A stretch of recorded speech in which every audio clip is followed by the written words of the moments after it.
bakwethu siyadibana kuhlelo lwamaviki wonke buza iBhayibheli likuphendule olamukela umfundisi uEsindlovu ikhamba lamajaha amabili akompofu uCK lo OB ngizathi basamukele.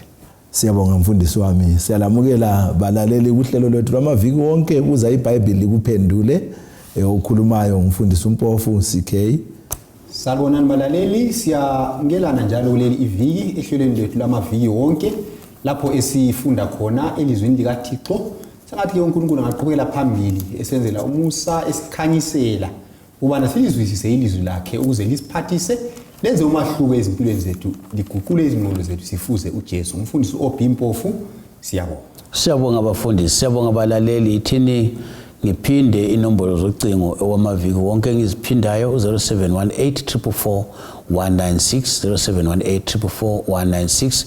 Uma ulombuzo ufuna ukwengeza ufuna ukuzwisisa kuhle isifundo abafundisi abazilethayo abafundisi bakhona ukuthi basicasisele. Kanti ke njalo silogwalo silokho esikhuluma ngalo maviki wonke bakhona sebelitholile bakhona abaludingayo. Kwaluqhakatheke kakhulu kulezi zifundo esizithinta lapha uthiwa iGreat Controversy ngesilungu, impikiswano enkulu ngesindebele. Siyakunika mahala kungela mbadalo. Thumela umbiko wakho kunombolo zocingo esiziphileyo. Siyabonga abafundisi, vumani singene esifundweni salamhlanje sesikhangela izinkonzo zetabanekele ezansuku zonke mbano oqalisa iziba. Mfundisi OB, siyabonga. Uzabe sivulela laphana umfundisi umpofu Exodus 29. Sizakhumbula ukuthi emavini adlulileyo sikhangele impahla ethebandile.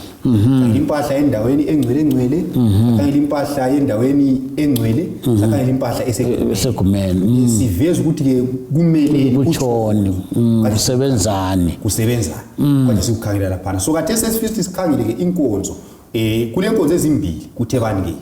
Kwakule inkonzo yansuku zonke, kumbe ngithi inkonzo zansuku zonke le nkonzo ebuya kanye ngomnyaka.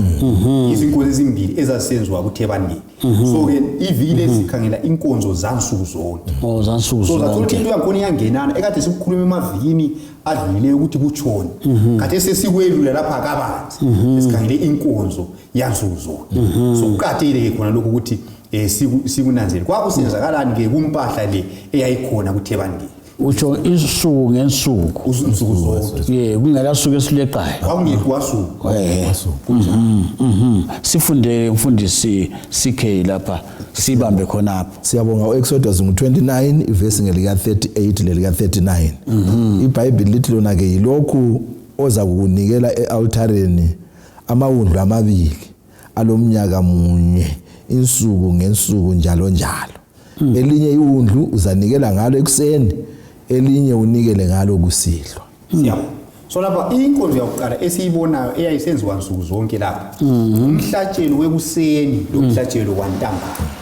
iBhayibheli iyasitshela lapha ukuthi kumele kunikelwe iwundlu amawundlu amabili, elinye ekuseni elinye ntambama. Iwundlu elilomnyaka owodwa. So usithi ukuthi insuku zonke kuIsrayeli kwakubulawa iwundlu elilodwa ekuseni limelele uIsrayeli wonke.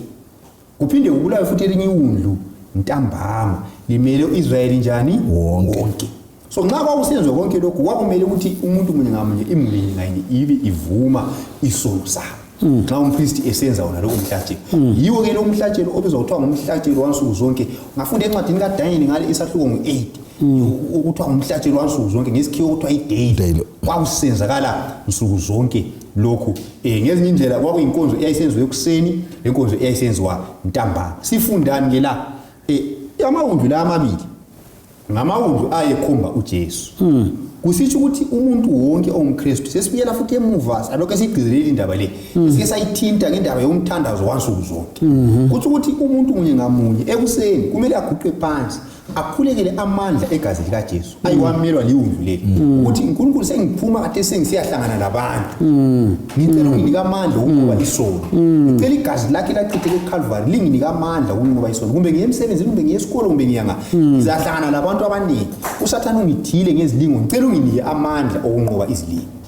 igazi lakho kalinyembese lingiqinise lingiphamandla then ntambama nxa sengichayisile emsebenzini so kumele ngikhule umthandazo wokuvuma manje isono ukuthi ngenzeka ukuthi uhambeni kwami lapha ngiphambanisile ngenze isono ngicela ukuthi ungihlambulule ungithethelele ungakhangela ke indaba le eThebaningeni ithi ukuthi akula muntu omele ayelala engavumanga isono kumbe akula muntu omele alale elisono esinjani esingavumanga yike sikufundayo lapha ngomhlatshelo wekuseni lomhlatshelo wantambama ungahamba ke kuDaniel 6 ngali verse 10 uDaniel uthiwa wayelomkhuba wakhe ukuthi ekuseni ngesikhathi sokwenziwa komhlatshelo wonalo wayeguqa phansi akhangele eJerusalem enze njani akhuleke la ntambama futhi ngesikhathi somhlatshelo wonalo wayeguqa phansi akhangele eJerusalem akhuleke esegcwalisa lokhuyana kokuzi Chronica ngu7 ukuthi umuntu wonke ozaguqa ekhangele kuleli tempeli laloba uyabe ngathi umuzi babe kuyenza amaJuda bayakulandelela kaThesi ngesikhathi somhlatshelo wekuseni la ntambama bayakhuleka bezinikela uNkulunkulu ekuseni ntambama bevuma isono mfundisi ungangaka kuchi indaba okhuluma ngayiqhakathekile ngicabanga ukuthi intambama futhi okunye ukubonga nje kakhulu ukugcinwa kakhulu kwesinye isikhathi ungaphuma ngikhaya ungaphenduki kunjalo akutsho ke ukuthi nxa uphume ungazange uthandaze wavuka njengomvundla ususehlelwa yishwa ngale lengozi awusaphendukanga kunjalo ngibona ngazathi kuyasiza ngoba ngiyacabanga ukuthi ngamfunda kwenye indawo ukuthi umthandazo okaJesu siphambanweni ukuthi baba nginikele impilo yami ezandleni zakho kumele umuntu nxa elala impilo yakhe yakwazi ukuthi uyinikele ngaphi angaphungulala titu engakwazi ukuthi impilo yakhe isezandleni zikabani njengoba nositsho lokuhamba kusifundisa indaba emangalisayo mfundisi CK sincedise njalo nxa sikhangela ngenkonzo zona ezizansuku zonke ikakhulu ialtari elempepho elempepho lalisitshoni siyabonga mfundisi wami sizafunda ku Exodus 30 verse ngelika 7 lelika 8 ithi yona ke uAaron achisele kulo impepho eliphunga elimnandi ayichise insuku zonke ekuseni nxa elungisa izibane uAaron ayichise futhi kusihlwa lapho elumathisa izibane ukuba ibe impepha engapheliyo phambi kwenkosi esizukulwaneni zenu so sinanzelela ukuthi lapha kulathi lempepho lapha kwakuchiswa impepho insuku zonke njalo okunye kwakusenziwa lapha ukuthi kwakumele ukuthi azilungise lezi izibane ngoba isibane nxa singavutha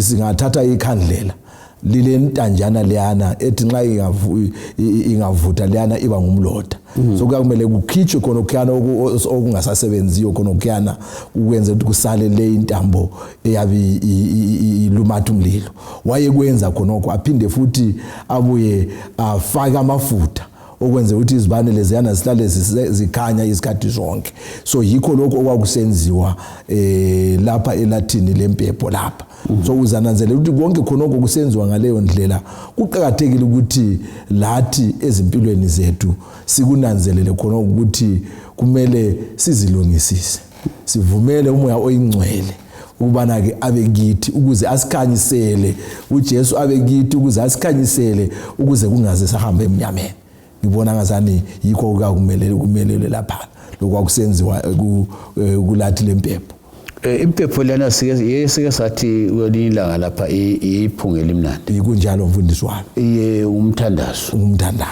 yabanye sisho ukuthi njengoba ke kuchilo zikuthintile ngamaviki adlulileyo le verse kukhuluma ukuthi kwenziwe kuseni kwenziwa futhi la nini ntambama ekuseni uyavuka ungena iganga uye emsebenzini uyangaphi unikele impilo yakho ntambama ulala futhi awukwazi okungenzakala ebusuku unikele futhi impilo yakho ngomthandazo inqesi esingakugcizelela futhi khona phana ukuthi uzananzela ukuthi nxa kwakusenza umhlatshelo ekuseni kwakuchiswa lempepho ngokuhamba konke ngokuhamba ndabo ntambama futhi nxa sokusenza umhlatshelo kuyachiswa lani lempepho so kusifundisa lokho ukuthi la khathi yesu Jesu sezulwini okwenza ukuthi imthandazo yethu iphendulwe ligazi lakhe sokulegazi likaJesu lemthandazo nsuku zonke. Khathesi uJesu yena kasabulali mawundlu ngoba wafa kanye kwahle kwenela. Wangena igazi lakhe. Khathesi ke usimela ngegazi lakhe. So igazi likaJesu lanele ukuba lisiphe amandla okunqoba nsuku zonke. Kodwa ukunqoba kwakhona kuhamba lomthandazo. Ke sikufunda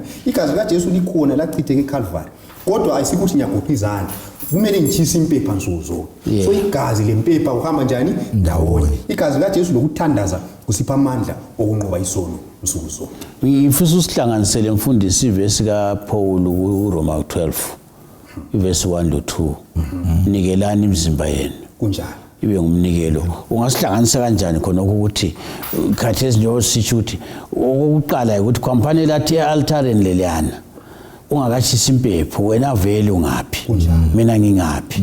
So lapha siyabona uRoma uthi ngiyalincenga abazalwane lizinikele njengemhlatshelo ephilayo. So sithi ukuthi thina asabulali izinyamazana kodwa sesinikela imizimba yethu uNkulunkulu, sesinikela ingqondo zethu uNkulunkulu. So kusitsho ukuthi umuntu munye ngamunye umlando engilawo nsuku zonke ukuthi ngizinikele uNkulunkulu ngokugcweleyo.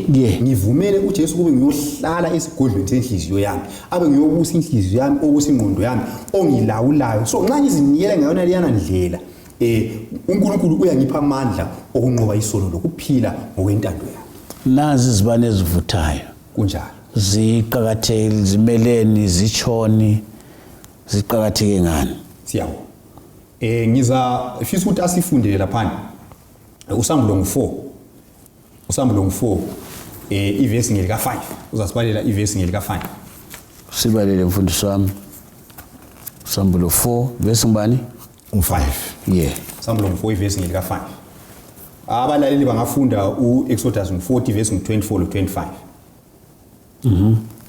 Ithi yona ke uSambulo 4 ivesi ngelika 5 ithi yona ke lasesihlalweni sobukhosi waphuma imbane lamazwi lokuduma lezibane zomlilo eziyisikhombisa zazivutha phambi kwazo zona zingomoya abayisikhombisa bakaNkulunkulu. So lapha sibona ukuthi izibane lezi ziyavutha nsuku zonke kuthiwa zingomoya bakaNkulunkulu.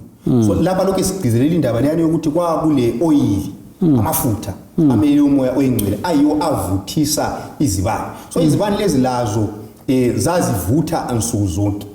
Kukhulunywa lapha ukuthi zazilunyathiswa nsuku zonke. Kutshoni ukuthi zivuthe nsuku zonke. Kuthi umuntu ongumKristu sasizwe lapha amanye amaKristu ekhuluma ukuthi ngiyakhipha ibhatshi lokukholwa. Asikho ichiki lapha indaba yokuvutha kwezibane nsuku zonke. Ithi ukuthi ukukholwa akwehlukani lami. Ukukholwa kasobhatshi ukuthi ngiyakukhipha nxa sifunge izinto zami ezingaqondakaliyo. So lapha sifunda ukuthi umuntu ongumKristu kumele akhanyise nsuku zonke, abe yikukhanya nsuku. Kumbe ngisesikolo, kumbe ngisemsebenzini engikwenzayo, kumele ukuthi kube yintshumayelo kudumise uNkulunkulu. So ngezinye indlela umsebenzi wami la nxa ngibaza abantu engihlangana nabo babazela izinto, kumele babone ukukhanya kukaJesu loba ngibaza. Kumele babone ukukhanya kukaJesu loba ngisenza iscience. So kumele ngivuthe nsuku zonke, ngikhanyise nsuku zonke lapho engikhamba khona. Ngezinye indlela impilo yomuntu ongumKristu iyincwadi ebhaliweyo, iyintshumayelo. Yikho okumele lapha yikuvutha kwezibane nsuku zonke. Siyabonga mfundisi. Nxa sibuyela ukuthi izibane lezi azihlala zivutha kungala sikhathi lesilutshwana sokuthi kube mnyama kunjalo, ungathini? Abanye bathi kumele ke singene kancane nje emnyameni, akhona kakhulu anti ke siphonga unambitha nje emnyameni uthi kunjani. Ngabona kuzo ngutshona. Ungathini kwabanjalo ngakuthiwa izibane lezi kwakungala sikhathi ngoba ngase sithabile sithaba njengabangamaziyo uJesu. Sithokoze laba njengabangamaziyo uJesu, sigide njengabangamaziyo uJesu. Ngisonsondele eduzana sensondele eduzana akusikhasisele ukuthi nxa kwakumele kukhanye kuphela ugcizele ukuthi uJesu kathiywa kunjalo. Awungeke wathi kahle sengene phansi uthi Jesu sala la ngiyabuya nguthatha sesiya ngaya. So kule problem. So yikho ngibona ngathi ukwakuthinta ivike ephele ukuthi indaba yethe bangela imumethe okunene. So kumele ukuthi ngizibuze ukuthi nxa ngisenza lokho engikwenzayo uJesu ngaphi? uJesu ngiyakhanya yini? Ngimele uJesu yini ngalokho engikwenza? Ngezinye indlela ivangeli yi24/7 ukukhanyisa yi24/7 umuntu ongumKristu kalampilo ayithi impilo lekayilani lokukholwa kwakhe akuvumi khona akuvumi khonapho mfundisi ngasitsho njalo kulomuntu omtsho wangibuza wathi mfundisi ukugida kuyisono yini anyazi babuza njalo abantu abasha mina ngasisithi hayi asizongiphendula umbuzo wakho nxa uJesu engagida lawe kunjalo akulahlupho nxa uJesu ngambiza khonapho abe ingxenye khona kokwenzayo akulahlupho kunjalo kodwa ungabona ulohlupho lokuthi uJesu abe ingxenye khona ungabona awulenhloni hayi kubona ukuthi hayi kulenkinga mfundisi CK ake sikhangele indaba yokutsha kwezinyamazana lokuthi kwakumeleni kwakusitshoni kwakuqhakatheke ngani siyabonga mfundisi wami sizananzelela ukuthi okwakusenzakala lapha kwakulokubulawa lokuchiswa kwenyama yezinyamazana yayisithi iphela ibe ngumlotha yayisithi iphela ibe ngumlotha ungathelanga petrol ungathelanga paraffin ungathelanga lutho kutshe kuphele kube ngumlotha njengoba ke sike sakuthinta ukuthi kwakukhona le ndawo lapho kwakucinela khona umlotha wakhona engxa yemfundiso okunye kungaba sikutsho khona apho ukuthi umlilo wawunyathiswe nguNkulunkulu ayisowethu umlilo lo esujwayele othi nxa uvumela uchise loba kuyini okunye okunzima ukutsha uyafaka iparafini ufaka ipetrol okamlimi uyachisa uyaqothula wona ngokwawo uchisi lutho uchilo so yiko kwakusenzakala lapha ke so lokhu singakukhangela kukhona okukumeleyo kodwa ukwenza ukuthi singakhulumeli iBhayibheli siyaqala sifunda amavesi izikhulumele iziphendulele usambulo ngo20 ivesi ngelika 9 lika 10 lika 14 no 15 asibambe iBhayibheli lithi yona ke zaphumela emhlabeni wonke zazingeleza umuzi wabangcwele nomuzi othandekayo kodwa umlilo ovele ezulwini waziqothula zonke lo Sathane owayeziduhisile waphoselwa ecibini lomlilo lesolfa lapho kukhona isilo nomprofeti wamanga ziza kuhlupheka khona imini lebusuku kuze kube nini nanini so sinanzelela ukuthi ukutsha kwezinyamazana lokho ukubulawa lokutsha kwazo kumele ukubhidliswa kwesono lesoni so nxa kusenziwa lokhu kubuya umlilo wona lwana besikhuluma ngawo ongadingi ukuthi ungezelele ngokaNkulunkulu ngoba lo wehla uvele ezulwini wenza njani waqothula konke ubuhle bakhona lapha kuqanje ukuthi lo Sathane owayeziduhisile waphoselwa ecibini lapho okulesilo nomprofeti wamanga esekeza ukuthi into ezifundwe emavikini adlulileyo ukubana ke konke khona okukhiyana isilo nomprofeti wamanga ongemva kwawo ngumoya kaSathane nguyiwo wafuqayo so baphoselwa ecibini lomlilo ivesi ngelika 14 nelika 15 kwathi ukufa le ndawo yabafileyo kwaphoselwa ecibini lomlilo leli cibi liyikufa kwesibili uba ekhona ongafunyaniswanga elotshiwe encwadini yokuphila waphoselwa ecibini lomlilo so lapha sokuyikuchithwa kwababi lesono lokufa kuyachithwa khonapho ake sibuyele mfundisi usecineni ake sibuyele khona phana endaweni yethu lana ngikhangela umnikelo lwana wawusitsha uphele du kunjalo mfundisi uthi wena kuthi ukuthi ekucineni konke okubuza kutsha kunjalo kungasali lutho njalo waswa kudinga ukuthi ngibuye ngithole umentshisi wami umlilo kaNkulunkulu njengoba kwakusenzakala eThabanekelini so ivangeli lemfanekiso lona leli liyasenza ukuthi sinanzelele okuza kwenzakala ekugcineni kasongane kwani ngangezelela khona pha sike safunda futhi emavikini ukuthi kumahubo ngo73 kulo mzalelwane umhlabeleli owathi yena ngapho sangatshelela ngaze ngaya abantu ababi bephumelela so abafundi beBhayibheli wathi wangena wafika lapha kulathi lelo elomhlatsheni wabona ukuthi izoni ekucineni ziyabhujiswa so akumelanga izihluphe nabantu abayenza so khononke kwamqinisa ukuthi indlela okutsha ngayo la kuze kube ngumlotha ukuthi uNkulunkulu ekucineni uzabhubhisa isono lezoni kube ngumlotha wathi suka khonapho ke wasuka selamandla awukubambelela kuNkulunkulu indaba emangalisayo. Mfundisi uthi uyithathele khonapho ukuthi nxa sibuyela khwaphana kwakusenzakalani umuntu nxa yonile nxa esiza khonaphana kwinkonzo yona leyana yokuzonikela kwakusitshoni kunesingakufunda kuLevi 4 verse 1 kusiya ku4. Ngicela asifundele laphana. Esavula laphana uLevi 4. Enye yezinkonzo ezazisenziwa nsuku zonke imhlatshelo yezono zomuntu munye ngamunye. Sike sathinta laphana ukuqaliseni ukuthi kwakusiba lo mhlatshelo owenziwa ekuseni lantambama usenzelwa isizwe sonke. Kodwa umuntu angona yena ngokwakhe kwamele akuyelani lo mhlatshelo kuThebangeli. Umhlatshelo wesono sakhe wayebuya lawo nsuku zonke kwakusenzakala khona nsuku zonke ngezindlela abapriest ukuthi babetshona ethempelini babetshona kuThebangeli belindele ukubana bancedise abantu ukuvuma izono zabo. uNkulunkulu ngicela usifundele uverse 1 sisiya ku4 khona pha.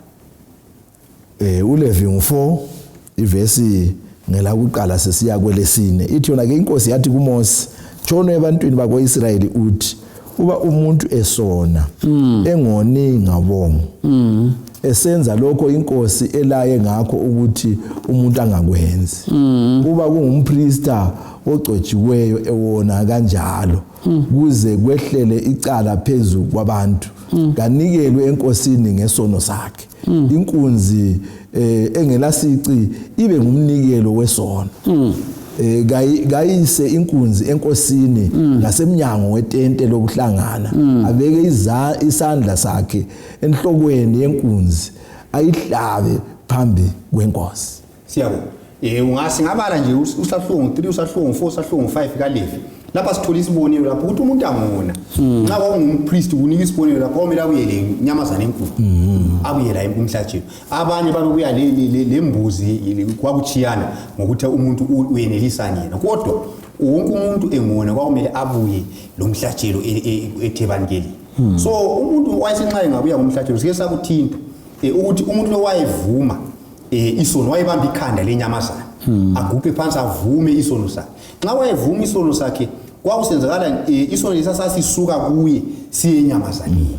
So kusitsho ukuthi nxa isono sesivumile engavela bamba inyamazana isono siyasuka kuye siye enyamazana so ukuthi inyamazana le isithwele isono somuntu inyamazana leyana abe seyibulala yena lowo muntu ngesandla sakhe then umpriest akhongozele ini igazi. So lapha kusitsho ukuthi uNkulunkulu nxa elungisa indaba yesono ufana nomuntu kulento leya kuthiwa ihara eharizini nxa uharizini uzidonsela kuwo. So uNkulunkulu umsebenzi wakhe awenzayo ukuthi umuntu nxa evuma isono sakhe uyakuthi izono lezane zomuntu ezithatha kuye zisuka emuntwini. So umuntu nxa wayesuka lapha kuThebangeli isono sakhe sasesisukile kuye saye enyamazaneni inyamazana liyana esithwele isono somuntu ibisibulawa igazi liyana eselilesono libe selithathwa liyechelwa ngaphi kuThebangeli phakathi. So sithi isono sisuke emuntwini saye enyamazaneni inyamazana leyo yabulawa igazi liyana eselilesono somuntu lathathwa la ngaphi kuThebangeli. So ukuthi isono sami lesiyana nxa sengibuyela mina emzini wami betendeni lami ngibuyela ngingasela sono kodwa isono sami sesisuke kimi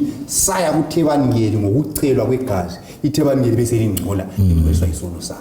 Mfundisi indaba oyikhulumayo inzima ngizayiphinda ngengayiphinda kuleli viki. Isono siyabulala. Isono siyabulala njalo isono asipheleli emoyeni. Asisuki yini siphongo kuphelele emoyeni kulo umuntu okumele asibhadale.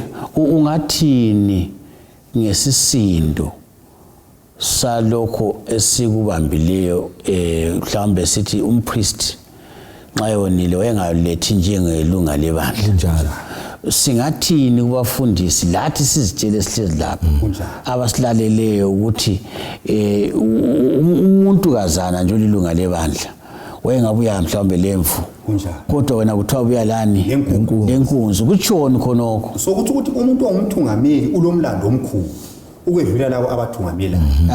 Nginganika isibonelo sika Mose. uMose wona kanye uNkulunkulu wathi awusangeni ngaphi eKhenani ngoba uMose wayelethuba lamathuba amahle okukhuluma loNkulunkulu ngobuso.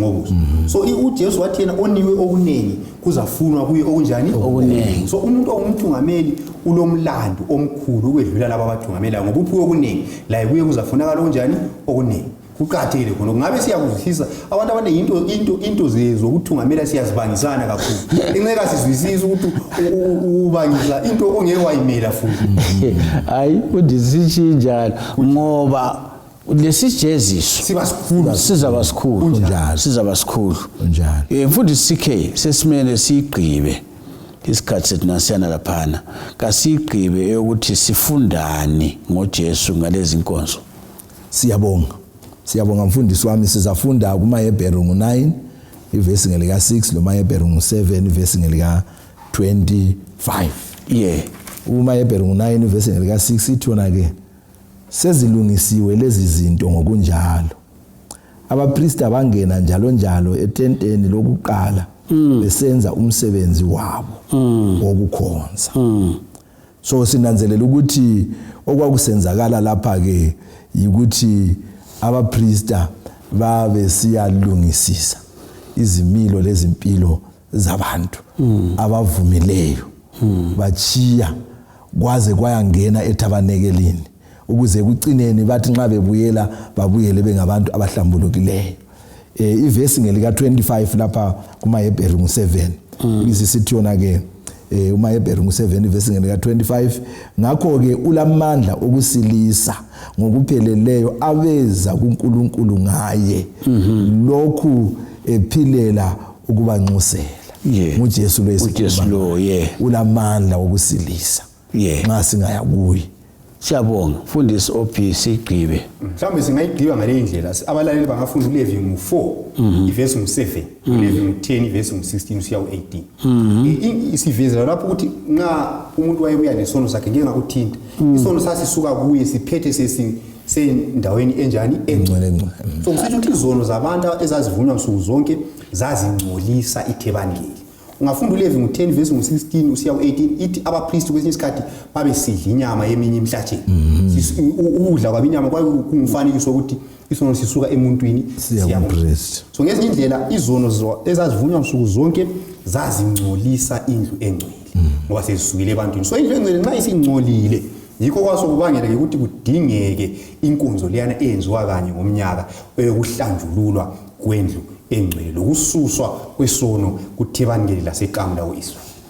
Sizayidobha sisusa lapho phela. Kunjalo. Ngifuna ukuthi bafundisi ngilibonge kakhulu ngokusiphathisa. Balaleli bayasiphathisa abafundisi ukuzwisisa indaba yethabanekeli, indaba ebanzi.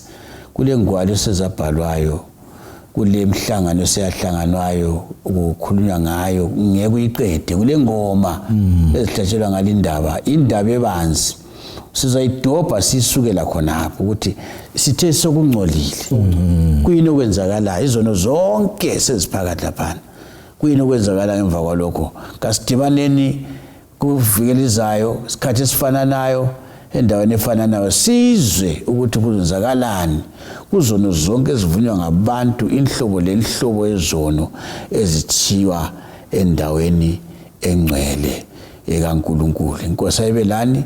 Siyagqiba lapho kwalamhlanje hlangane kuvikelizayo ngesikhathi esifananayo endaweni efananayo. Siyabonga.